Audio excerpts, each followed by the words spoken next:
పత్రికా విలేకరులందరికీ నమస్కారం. ఈరోజు మనం ఇటీవల నందమూరి తారక రామారావు గారి సినీ వజ్రోత్సవ సందర్భంగా న్యూజిలాండ్, ఆస్ట్రేలియా దేశాల్లో పర్యటన విశేషాలు మీతో పంచుకోవాలని ఈరోజు మీ అందరిని ఆహ్వానించడం జరిగింది. ఈ పర్యటనలో రామకృష్ణ బాబు గారు, అలానే చంద్రమోహన్ రెడ్డి గారు, నర్సిరెడ్డి, నారా రోహిత్, బోడే ప్రసాద్ గారు వీళ్ళంతా పాల్గొన్నారు. నందమూరి తారక రామారావు గారి సినీ వజ్రోత్సవాలు ఈ సంవత్సరం విజయవాడలో మనం ప్రారంభించడం జరిగింది.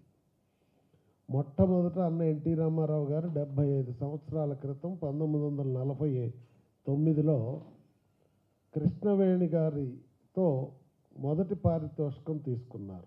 ఆమె మీర్జాపూర్ జమీందారు గారి వైఫ్. నేటికి 75 సంవత్సరాలైంది కనుక మనం వారి సేవల్ని స్మరించుకుంటూ వజ్రోత్సవాలు నిర్వహించాం. విజయవాడలో ముఖ్యమంత్రి నారా చంద్రబాబు నాయుడు గారు, వెంకయ్య నాయుడు గారు, అలానే సినీ కుటుంబాలు, అన్నగారి కుటుంబం, ఏఎన్ఆర్, కృష్ణంరాజు గారు, అలానే దగ్గుపాటి కుటుంబం, కైకాల కుటుంబం నుంచి ప్రతినిధులను ఆహ్వానించి ఆ రోజు కార్యక్రమం చేశాం. దాంతో స్పందించినటువంటి పలు ప్రాంతాల వాళ్ళు ఈ కార్యక్రమాన్ని నిర్వహిస్తూ మమ్మల్ని ఆహ్వానించడం జరిగింది. అదే రోజున మా కమిటీ సభ్యుడు అట్లూరు అశ్విన్ అమెరికాలో ఉంటారు, వారు అక్కడ నిర్వహించటం జరిగింది. ఆ తర్వాత దుబాయ్లో, సింగపూర్, సౌదీ, బహ్రెయిన్, కువైట్, నిన్న న్యూజిలాండ్, ఆస్ట్రేలియా, మన దేశంతో ఇప్పటికి 8 దేశాల్లో 13 ప్రదేశాల్లో అన్నగారి సినీ వజ్రోత్సవాలు జరిగాయి. ఆస్ట్రేలియాలో 4 చోట్ల జరిగింది. న్యూజిలాండ్, ఆస్ట్రేలియాలో ఎటే స్ట్రెచ్ ఒకేసారి 5 మహానగరాల్లో ఈ కార్యక్రమం జరగటం అనేది చరిత్ర అని వాళ్ళు అక్కడ ఉన్న వాళ్ళంతా చెప్పటం జరిగింది.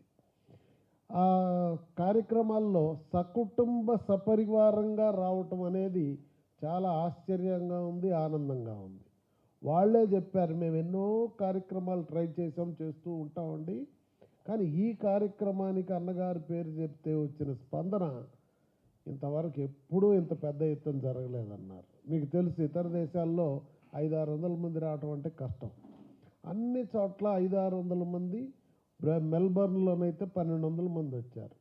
పిల్లలతో సహా అన్నగారి కాన్సెప్ట్స్ని ప్రదర్శనలు చేయటం, పాటలు పాడించటం, ఇట్లాంటి కార్యక్రమాలన్నీ చేశారు. దాంతో మేము చాలా ఆనందపడిపోయాం. మనకు పర్పస్ ఏంటి? అన్నగారి భావజాలాన్ని భావితరాలకి అందజేయాలని. సృష్టి ఉన్నంత వరకు ఆయన చేసిన సేవలు మానవాళికి తెలియాలని. ఆ క్రమంలో ఎప్పుడైతే కింద నెక్స్ట్ జనరేషన్కి తెలుస్తుందో మేము సంతోషపడడం, మా పర్పస్ నెరవేరుతుంది అనేటటువంటిది అర్థమైంది. మనకు తెలుసు, మన తర్వాత వాళ్ళకి తెలుసు, ఆ తర్వాత వాళ్ళ సంగతి. అందువలన అలా అన్నగారి భావజాలం నేటికి కూడా ప్రజల్లో ప్రస్ఫుటంగా మరి కనిపిస్తూ ఉంది.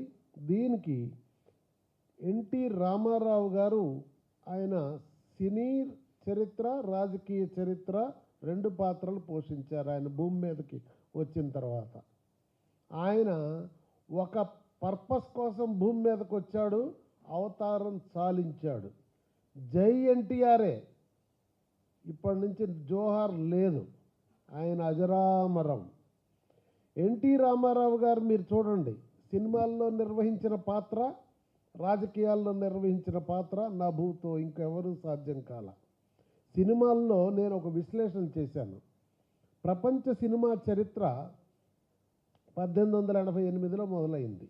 అంటే నేటికి 137 సంవత్సరాలు. దాదాపు నెట్లో సమాచారం తీస్తే 250 భాషల్లో సినిమాలు వస్తున్నాయి. హీరోలు ఎంతమంది యాక్ట్ చేసి ఉంటారు అని అంటే 2,50,000 మంది హీరోలు యాక్ట్ చేసి ఉంటారు. మీరు విశ్లేషించండి, అందరు ఇంటికి వెళ్ళి నెట్ తీసి. ఎన్టీ రామారావు గారిలాగా వైవిధ్యంగా చిత్రాల్లో నటించి పాత్రలు పోషించినటువంటిది నభూతో. ఎంత గొప్ప యాక్టర్ అయినా కానీ మీరు చూడండి, శ్రీమద్ విరాట పర్వంలో ఆయన 5 పాత్రలు పోషించాడు.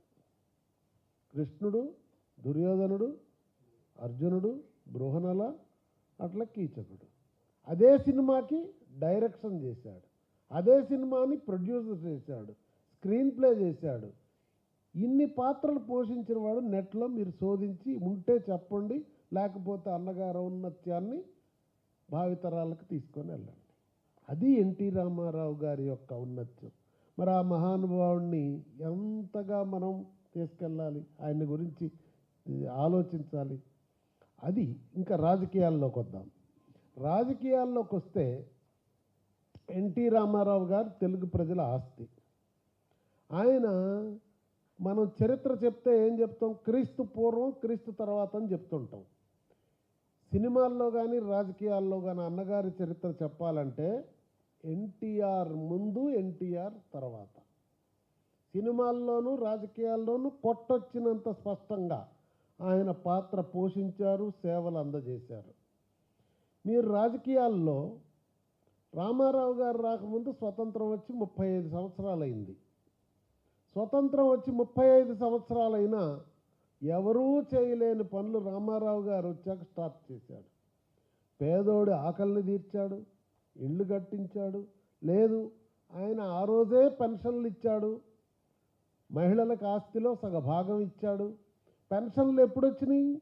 రామారావు గారు ఆనాడు ఇస్తే ఇప్పుడు మిగిలిన రాష్ట్రాలు, భారతదేశం అంతా అమలు చేస్తుంది.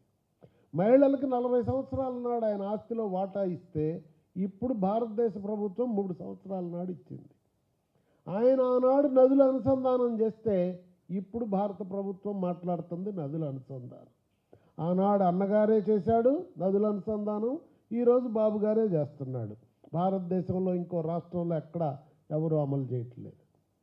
అంతేకాదు, ఇన్నని చెప్పాలా, ఆ రోజు ఆయన తెలుగువాడి ఆత్మగౌరవం కోసం, రాష్ట్రం యొక్క హక్కుల కోసం పోరాడుతూనే జాతీయ సమగ్రతకు కూడా ముందుండి నిలబడి